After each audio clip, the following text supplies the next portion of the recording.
Hey, it's Kay. I'm doing my next pregnancy update. The last one I did a few weeks ago, I was coming up on week 11, and we are currently coming up on week 16, so definitely have some updates for you guys. Um, my last update, I just kind of talked about symptoms. We were still in the first trimester and didn't really know a lot about little Beeb, so definitely have some updates. I'm kind of gonna get into it. I wrote down some notes this time because I feel like I forgot a lot of stuff last time. My memory is a lot worse right now than it usually is.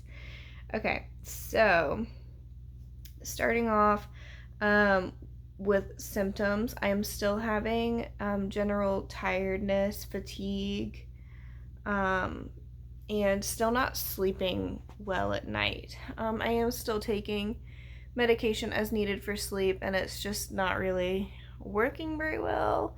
I'm having, this keeps falling over. I'm having insomnia like I usually do. It's just a lot worse now that I'm pregnant. And when I do fall asleep, I'm having a lot of weird dreams, a lot of vivid dreams still. Um, just like the last update. I also touched on dizziness previously. I'm still having dizziness, but I don't get dizzy when I'm just at home, and I could even be at home and then go out with my husband to dinner and us be out doing things, and I don't have the dizziness. But when I'm at work and I get up to do things around my job, I get dizzy like every morning, and I really try to drink a lot of water, and I'm having to take a lot more rest breaks in between things that I'm doing. But I just get so dizzy, like I feel like I have to sit down or I'm going to faint when I'm at work sometimes. Um, and like I said in my last video, I thought maybe it was low blood pressure, but I had checked my blood pressure and it was fine.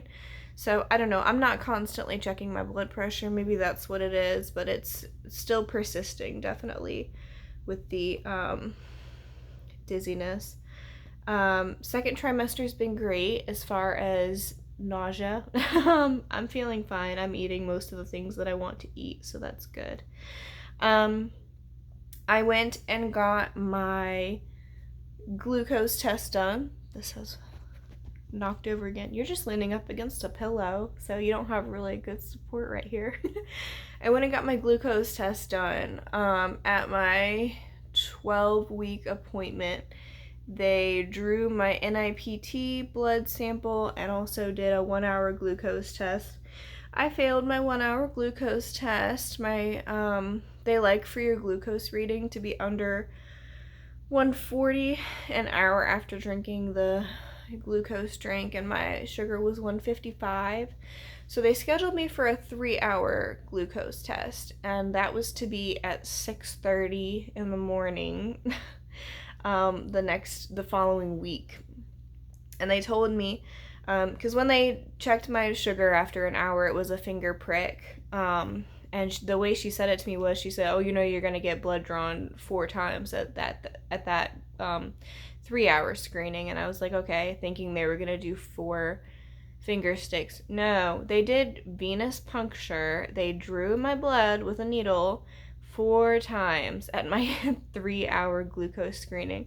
It was horrible. I do not like needles. I don't know who does, but it was awful.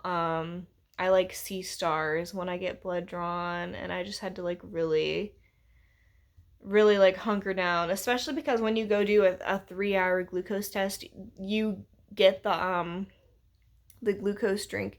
What they do is they draw your blood first thing as a fasting. You drink the sugar test, and then they draw your blood every hour for the next 3 hours, and you can't eat.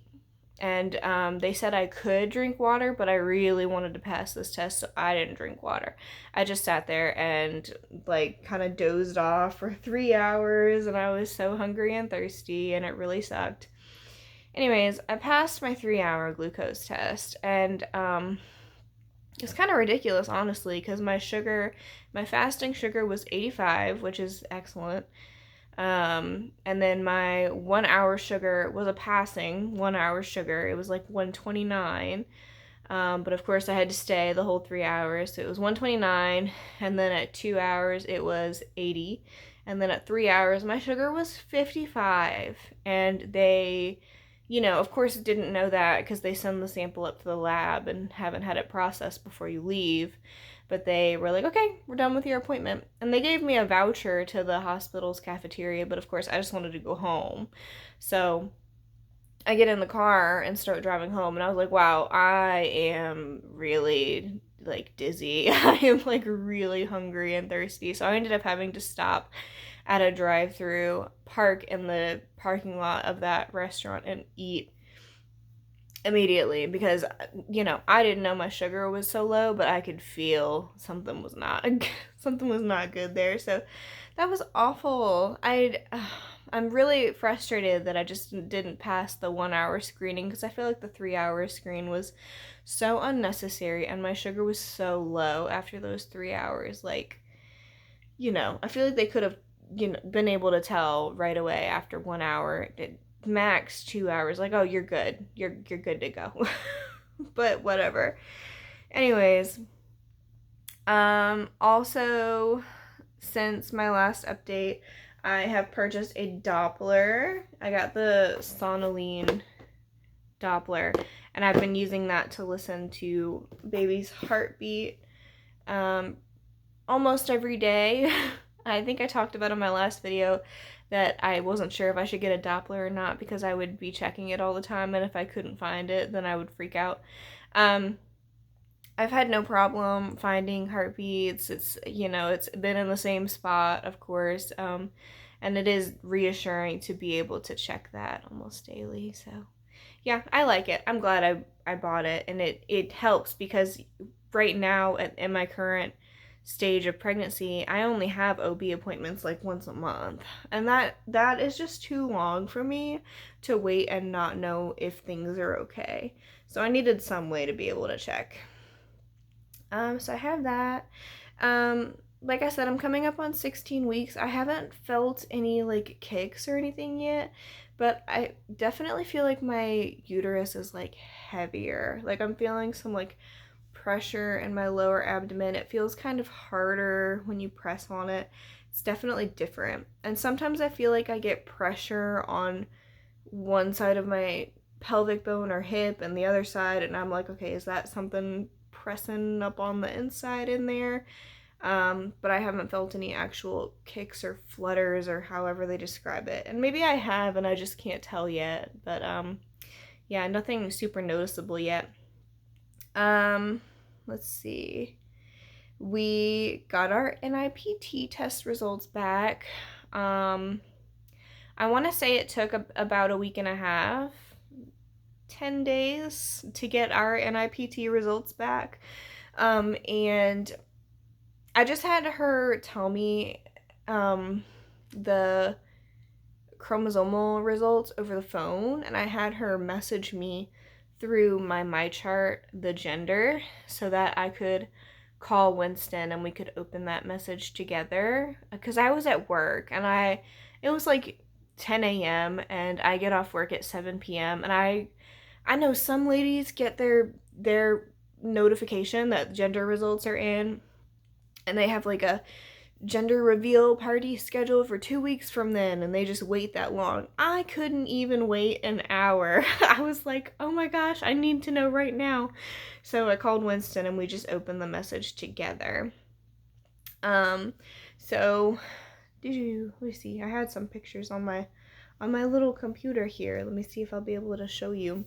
But this was our little announcement on social media for our baby girl. So yeah, our NIPT came back low risk for everything, and the gender result was female, which I was honestly shocked by. I don't know why I thought it was a boy, but like the whole time I thought it was a boy. And Winston was pumped. He was so excited, and we are both so excited. It shocked me. And I'm still getting used to changing, I don't know, like I said, I was so certain about it. I'm still getting used to changing my mind from boy to girl. But yeah, it is a girl. So prepping for that. We did post on social media on Mother's Day our pregnancy announcement, and this was the photo that we posted. Oh my god, that glare.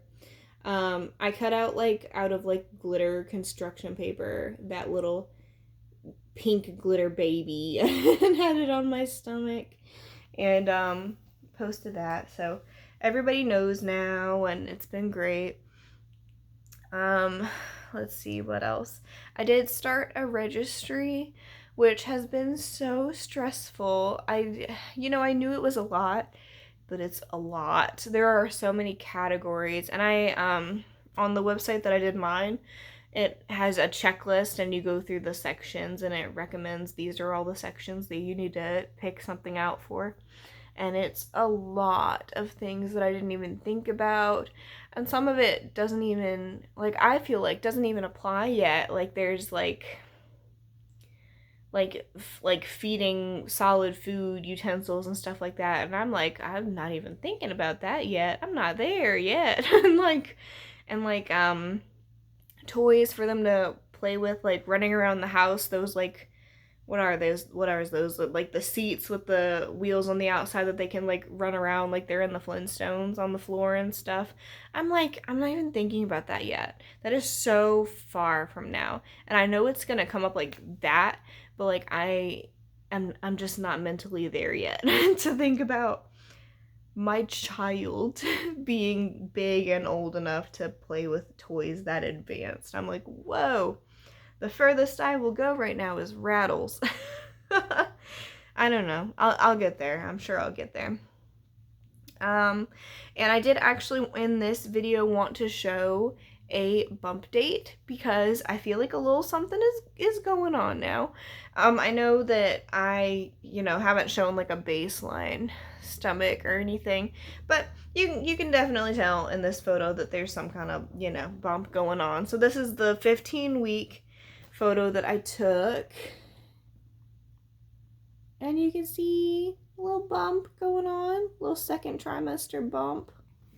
I think that's so cool because for the entire first trimester I was like, I feel like nothing's going on here except my normal being fat or chubby or having fat on my stomach. I look the same, but now I can definitely tell that stuff is changing, so that's exciting. But yeah, that's kind of the main stuff that I wanted to discuss in this update coming up on week 16. I do have an OB appointment coming up this week, and it'll be my first appointment seeing OB specialist instead of just GYN, because I will be at or past 16 weeks then. So that'll be exciting. I'll get to meet some new people and learn some new things. Yeah, it's getting excited. I don't know. I'm excited. How many times can I say excited? It's been interesting, and we are so happy and just getting ready.